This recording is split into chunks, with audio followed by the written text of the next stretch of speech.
ئێمە وەکو پارێزگای سلێمانی 1970 حاجیمانەیەوە بازانیارێک بێ و وەکو لەسەر سێرەمی کوردستانیش 4863 حاجیمان هەیە. حاجەکان ئێمە دوو بەشن، بەشێکیان توجاری و بازرگانی 8,000 دۆلاریان لێوەرگیراوە، بەشێکیشیان ئەو حاجانە کە بە تیر و پشک دەرچوون ئەوانیش هینێکیان لێ وەرگیراوە، 41 وەرەقیان لێ وەرگیراوە، 4100 دۆلاریان لێ وەرگیراوە.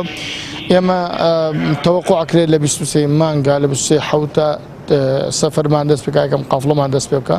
سلێمانی ڕاستەوخۆ ئەچێتە مەدینە، هەولێر ڕاستەوخۆ ئەچێتە مەدینە، بە خوتوتی عراقی ئەچین، دیارە تایارەکان تایارەی عراقین، جەدۆلەکانیش حکوومەتی عراق دیاری ئەکا، بۆیە گۆڕانکاری بەسەر جەدۆلەکە و بەروارەکەشدا بێت.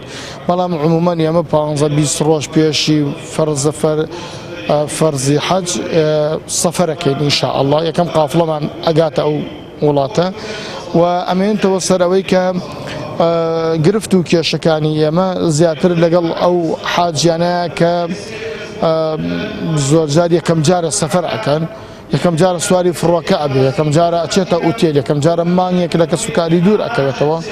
لێرەوە پەلەپەلمان زۆر لێ ئەەکەن بۆی زوو بڕۆن، دڵیان زۆر گەرمە، لێش کە حەجەکان تەواو کرد دڵیان بۆ ماڵەوە کوڵێ لێ زۆر پەلەپەلمان لێ ئەەکەن، تۆزێ بێتاقەتیان پێوە دیارە.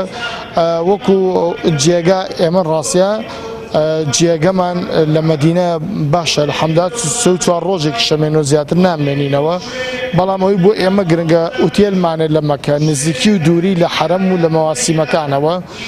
ئەم ساڵ ئوتێلەکەمان یەک ئوتێلەی هەرسێ پارێزگاکە، ئوتێلێکی زۆر گەورە و زۆر باشە، نزیکی جەمەڕاتە و ئێمە لەبەروی لەو ڕۆژە سیارە دەست ناکەوێ، بەگشتی دایمەن خەمی ئەوە خۆین کە ئوتێلەکەی مەکەمان زۆر باش بێ، وەکو خواردنیش زۆر باشە.